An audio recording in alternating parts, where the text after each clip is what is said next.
TheLandofIsrael.com and Israel National TV present Ari Abramowitz and Jeremy Gimpel.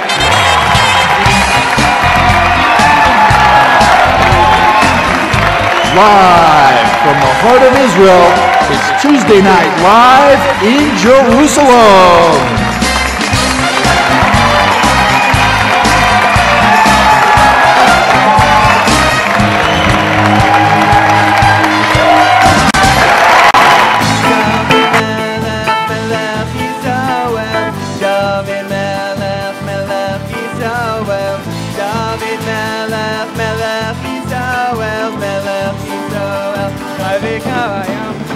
David Melech, Melech Yisrael. David Melech, Melech Yisrael. David Melech, Melech Yisrael. Melech Yisrael. David Kavayam, Ayaya Zima, Zima Tov. Ayu Mazel, Mazel Tov. Ko Yehilanu Aleko Yisrael. Amen. Zima, Zima Tov. Ayu Mazel, Mazel Tov. Yehilanu Aleko Yisrael. Amen. David Melech, Melech Yisrael. David Melech, Melech Yisrael. David Melech, Melech Yisrael. Melech Yisrael. Avekayim. David Melech, Melech Yisrael. David Melech, Melech Yisrael. David Melech, Melech Yisrael. Melech Yisrael. Avekayim.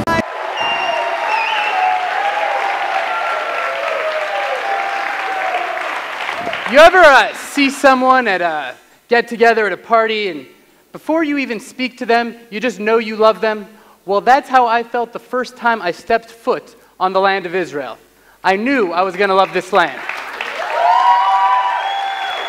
Now, I remember early on my parents came, and I really wanted to impress them with my non-existent knowledge. So I would take them on tours and on hikes, and I had all sorts of different techniques. I remember that I was walking with them, and I would periodically squat down, take some earth, look at it, feel it,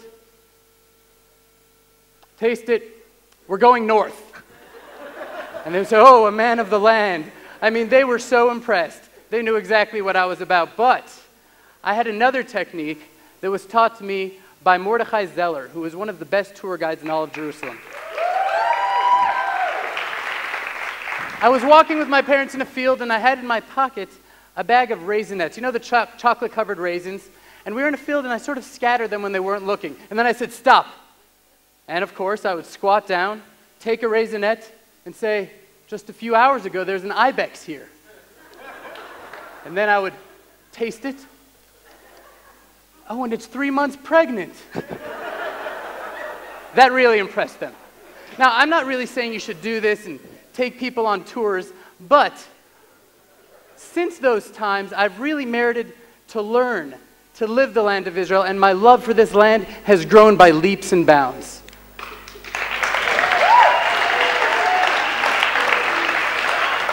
This week's show is dedicated to Tu B'Shvat, the Rosh Hashanah Le'ilanot, the New Year of the Trees. It's the environmental holiday where the Jewish people reconnect to the land of Israel.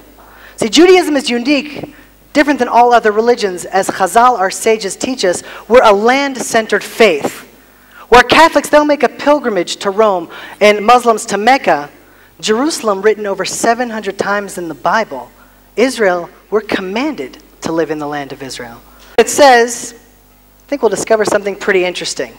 In Genesis chapter 17, where God first makes the base covenant with the nation of Israel, the base covenant with Abraham. He says, "I will ratify my covenant between me and you and between your offspring after you throughout their generations as an everlasting covenant." Now, how does God ratify this covenant? Does he tell Abraham, "I want you to know that one day the Jewish people, they're going to get a Bible, and there's going to be prophets and writings, and you're going to be an enlightened people"? He doesn't say that. The base covenant with the nation of Israel stated quite clearly. And I will give to you and your offspring after you the land of your sojourns, the whole land of Canaan, as an everlasting possession. The base covenant with the Jewish people had nothing to do with the Torah. It had everything to do with the land of Israel. When God first met Moshe at the burning bush, did he say, I'm not going to bring you out of Egypt to bring you to Sinai, and I'm going to give you prophets and writings? That's not what he says at all.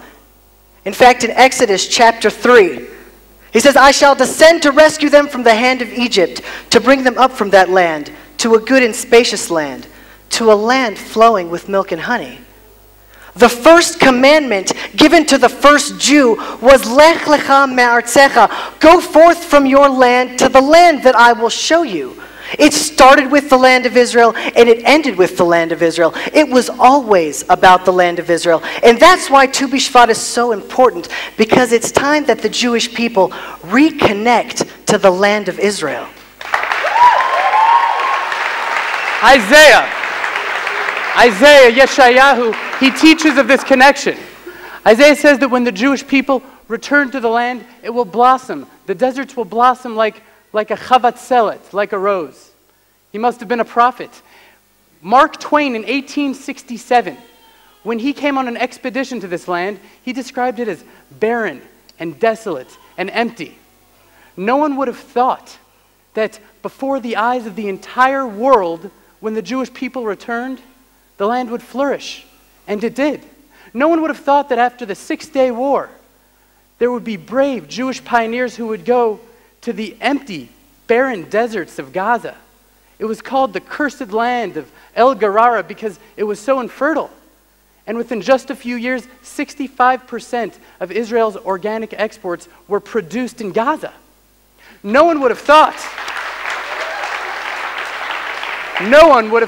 that Israel would be the only country in the history of the world that would end the century having more trees than it started it with. It seems as though we're always on the way back to the land of Israel. In this week's Torah portion, after the Jewish people were freed from slavery, we see the most amazing thing. The Jews are finally freed and they want to go back to Egypt. And you wonder, they lose their mind? Their children were being thrown into the Nile. Their lives were being destroyed.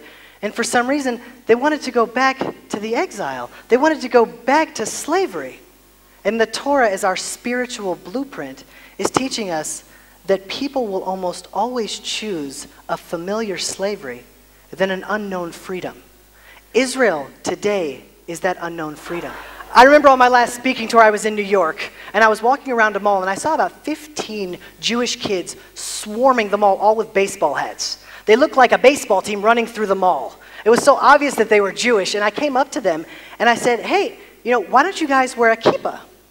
And one of the guys said to me, he said, listen, I don't want to go into the Gap and have to be that Jew. And when he said that, I had a flashback to when I was a little kid. Growing up in Atlanta, because my father was born in Israel, I always called my parents Abba and Ima.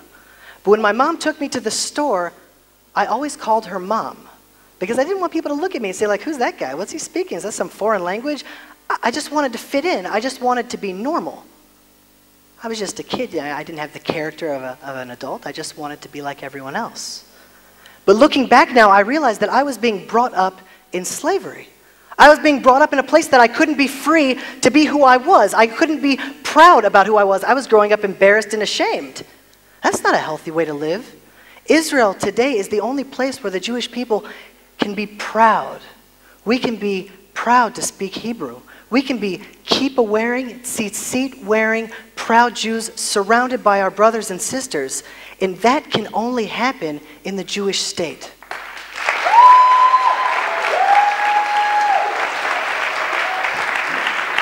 See, Moshe Rabbeinu was not like those Jews that wanted to go back to slavery. He begged and pleaded and prayed to enter the land of Israel.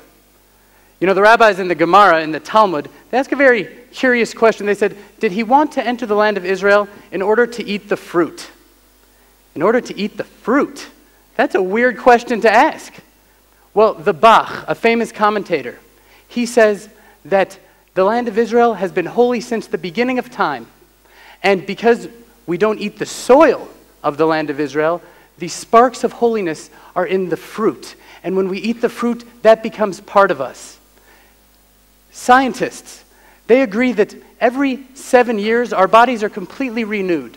From our hair, to our eyes, to our skin, to our bones. Everything we were 7 years ago is gone.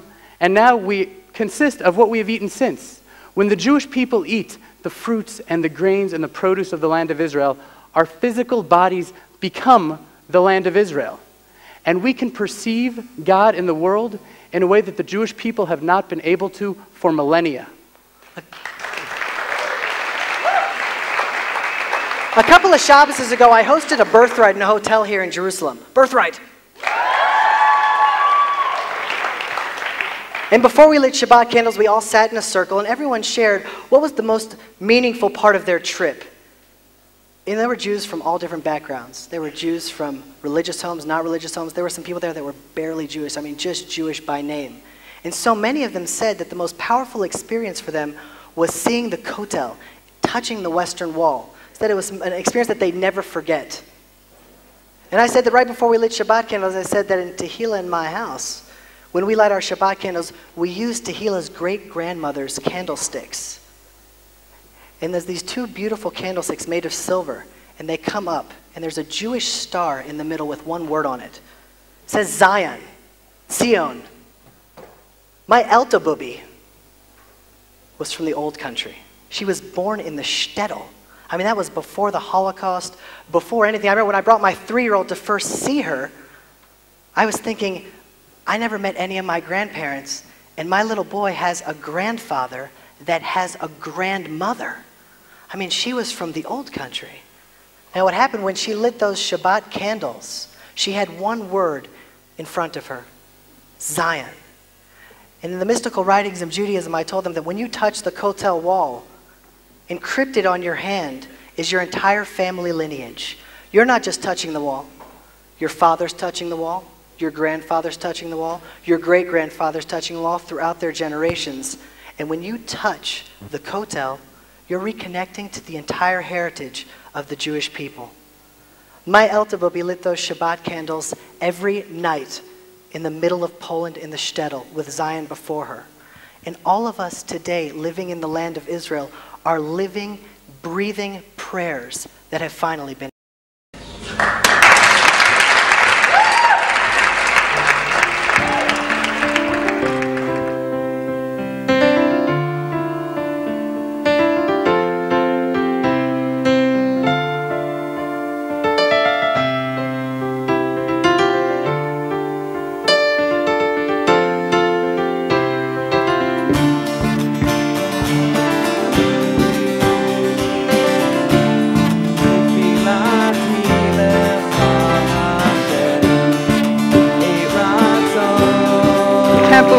Got clapping in you. Right there. At this time of the year, the shuk, the open market, is an absolute madhouse. There are fruit flying all over the place, apples, coconuts, mangoes, bananas, tomatoes. Are tomatoes even fruits? Let's take a vote. Regardless, it's Tu B'Shvat, it's the birthday of trees. So Jeremy and I went to the shuk, went to the Jerusalem market, and we met some revolutionary new leaders who were telling us how Tu B'Shvat in Israel is a whole new game. We want you to meet the streets.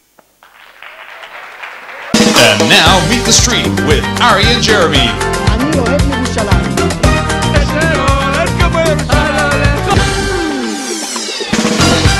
Special now for Tu B'Shvat, we have two special guests that have met us here in the center of Jerusalem to talk about the connection of the Jewish people to the land of Israel, as Tu B'Shvat is the environmental holiday of the Jewish people. I have the honor of presenting to the world Rabbi Brat, who is revitalizing Jerusalem, reinvigorating the Jewish people, a true light from Jerusalem. Rabbi Brat, thank you so much for joining us.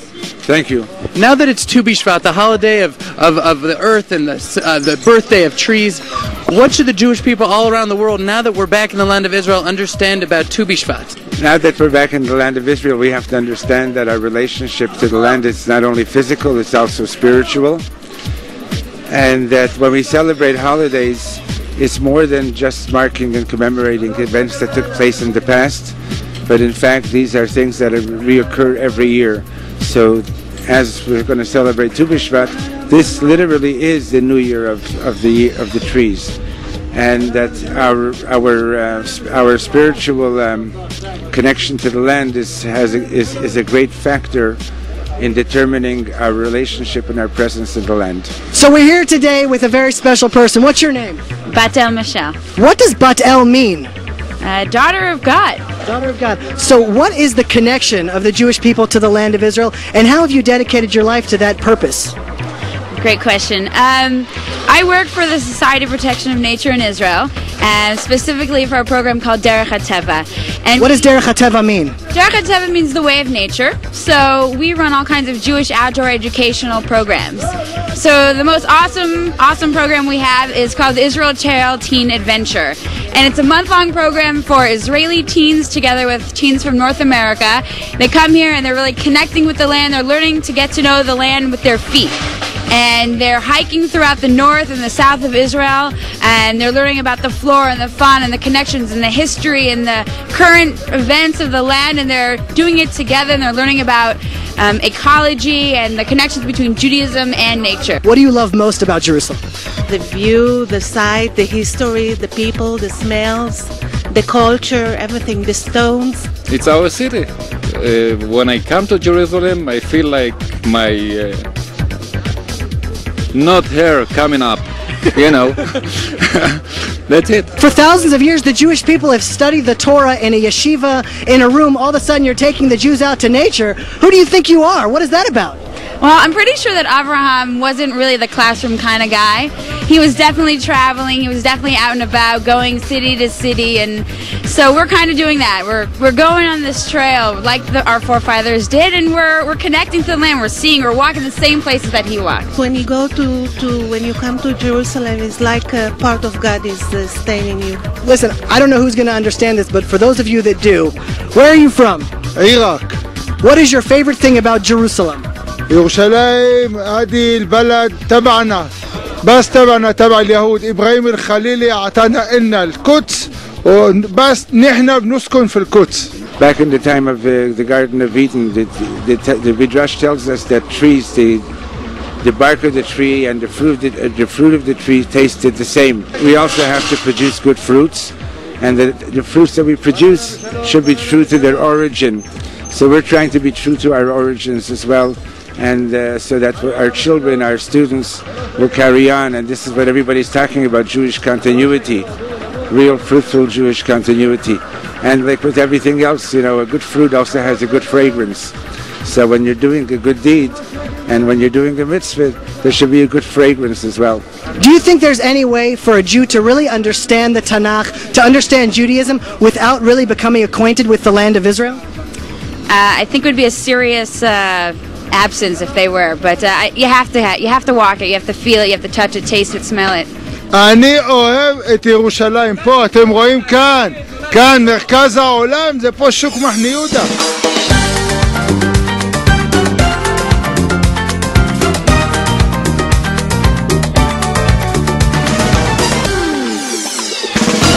Jeremy and I sat down thinking this week, which we definitely don't like to do.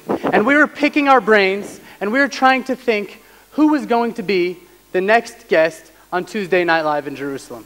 We wanted someone exciting and dynamic, yet with the wisdom and the love that really embodies Jerusalem. And the first name that popped to mind was Rabbi Yom Tov, Sir Rav Yom Tov. Recently, I was in the United States on a speaking tour, and I ended up at the home of a very talented musician, a very hospitable guy. And he happened to be your brother Sam. And he was telling me some stories, and he showed me some pictures.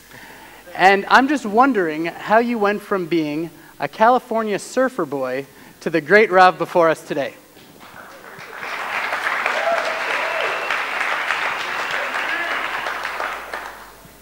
So I was raised in California, as you know, in West Los Angeles, and to a very special, very loving family, and very well-to-do. And I grew up my whole life, you know, surfing most of the time, mountain biking the rest of the time.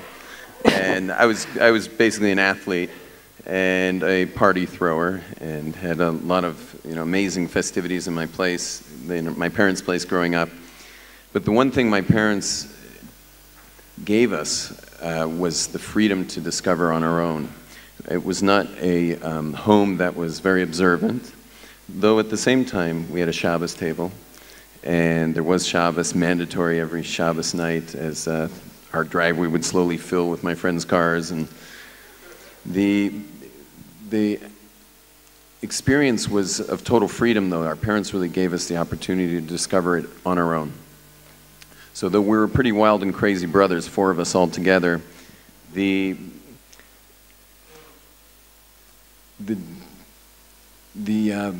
journey to find truth was totally given to us. Our parents never really claimed a patent on truth or anything like that. So we just went out there and tried everything.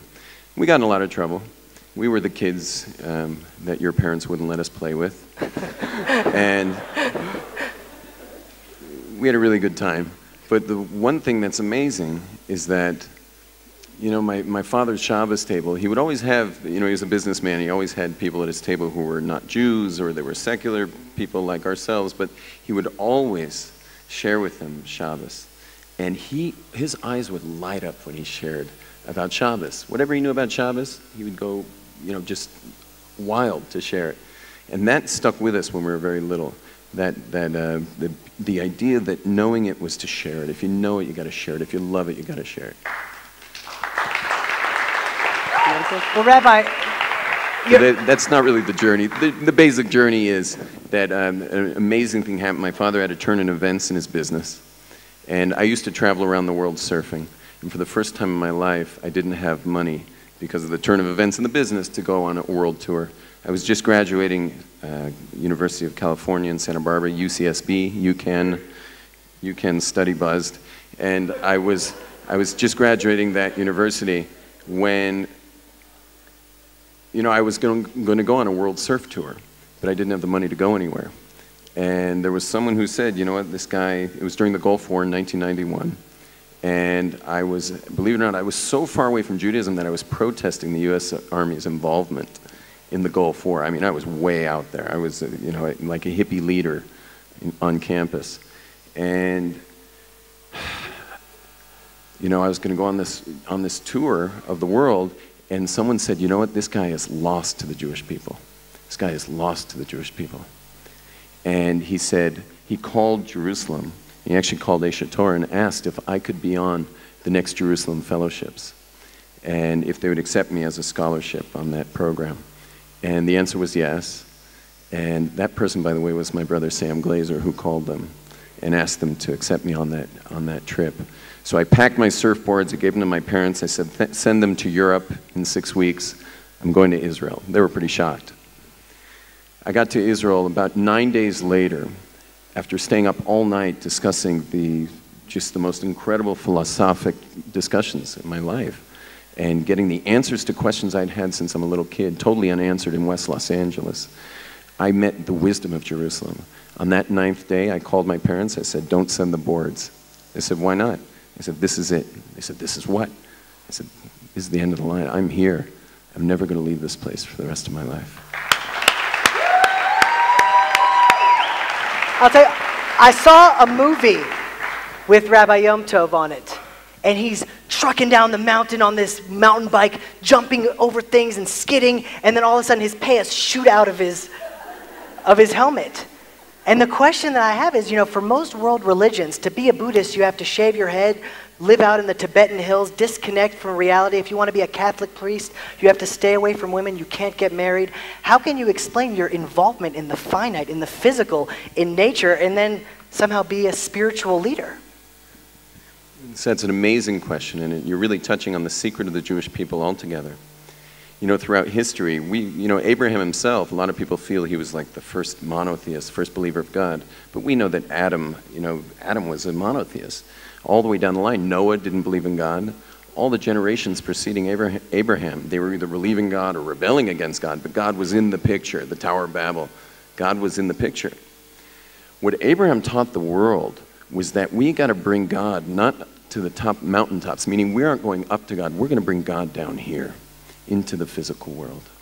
That was the lesson of Abraham. That's the lesson of the Jewish people, is that we don't divorce the world. We're not celibate. We are not fasting. But rather, we are right here in the world, with the world. And we're drawing godliness into even the darkest places. And that's also the lesson of Hanukkah. And that's the lesson of Hanukkah. And that is the lesson of the Jewish people altogether. Is that God created the world that he should have a dwelling below. And that is our message to the Jewish people and to the world. Well,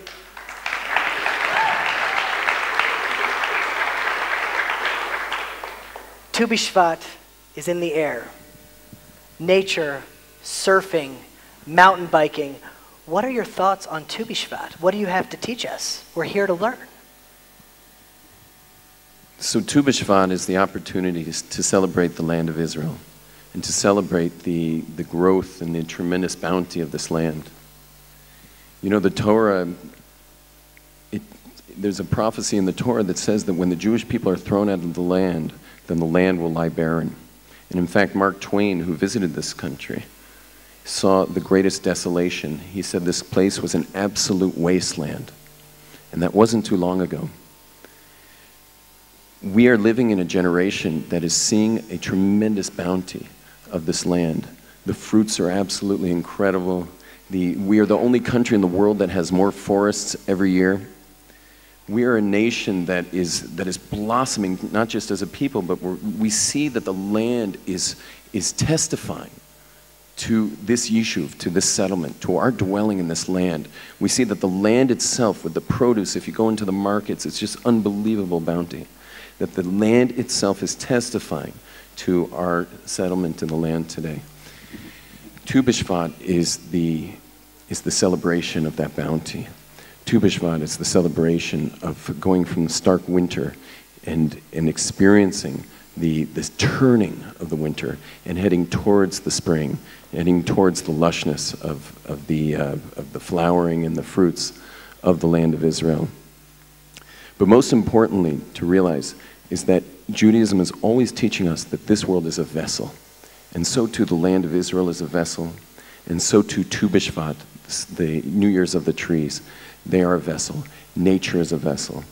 That we never focus our focus too much on the vessel, but we always use the vessel to connect.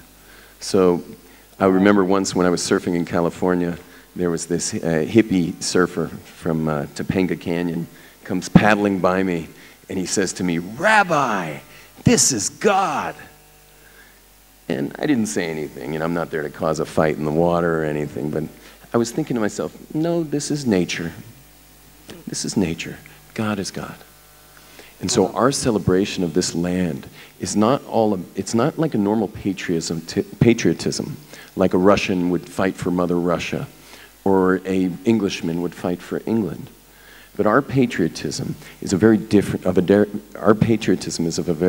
nature. Our patriotism to Israel is really our patriotism to God, and the land of Israel is the vessel. Wow. Honestly, I'm so grateful. I'm so grateful to Hashem that we were able to have something to do with having a Rav like you share your wisdom with the world. As a grand finale, would you stand at that beautiful glass podium with your name all over it and share your message with the world? Sure.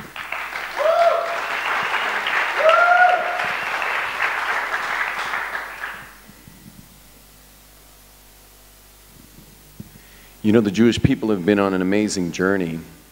We've been on a journey that's the longest journey of any nation. And that journey of our people is all about, ultimately, the coming together of God and the Jewish people, the land of Israel, and ultimately that the entire world, the Gentile world as well, recognizes God. That's the whole purpose of creation. That's it. In fact, the name Jews, the name Yehudi, Jew, is coming from the word Todah, to give thanks. So the very essence of the Jewish people is giving thanks. What does it mean to give thanks? It means to recognize. If someone gives you something, you say thank you to them. You're recognizing the source of that thing. The Jewish people are the people who recognize the source of that which they receive, meaning ultimately it's the recognizers of God himself. Now, because of our not being able to handle the gift of Israel, so then that gift and that message, which we are, the light unto the nations, to teach that godliness is inside all things, that we are really recipients all the time, and recognizing source, recognizing the source, we couldn't handle the gift. And so the second temple was destroyed, and we were sent throughout the world. But not sent throughout the world for nothing, but to be little points of light, little points of that message all over the globe. But just as the Torah promised, the Jewish people would come back again, that we would be back in the land of Israel, that we again would attain this land, but not just attain the land physically, but to attain it spiritually. Thank you so much. In Deuteronomy chapter 20, it says, "For man is the tree of the field." In Proverbs, the Torah itself is compared to a tree. It says, "Its ways are ways of pleasantness, and all its pathways are peace. It is a tree of life to those who grasp it." Trees in the land of Israel are so precious that Rabbi Yochanan ben Zakkai says, if you have a sapling in your hand and you're told that here before you is the Mashiach, first plant the sapling and only then go out to greet him. We know the Garden of Eden was all about trees. The tree of knowledge, the tree of life. We know the trees have such powerful spiritual content that in the times of the Bible there was an avodah zarah based around trees, the Asherah.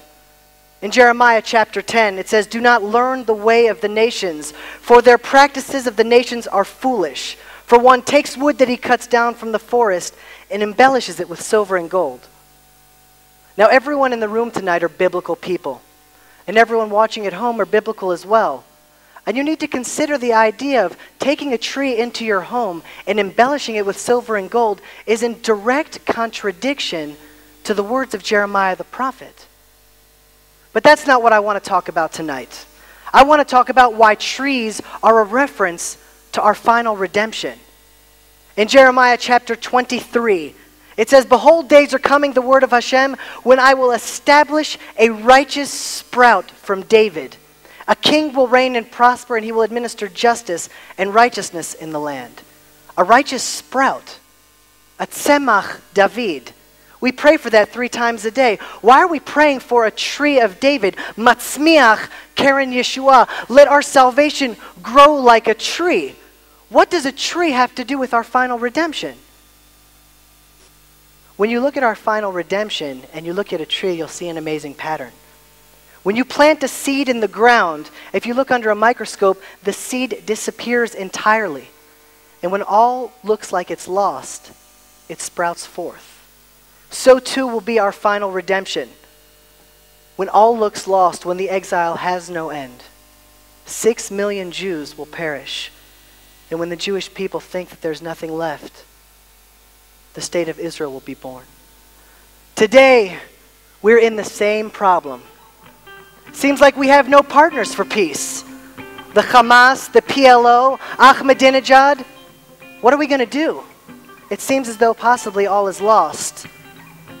But if we understand our redemption's about to sprout forth, if we turn away from the nations and we start turning to God, we'll realize that He's our strength, that He's our hope. He's the one that's in control, and nothing in the world is ever going to change that. Tuesday nights in Jerusalem are never going to be the same again. Because the first time the Jewish voice is finally going out to the entire world. Shalom from Jerusalem.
ישראל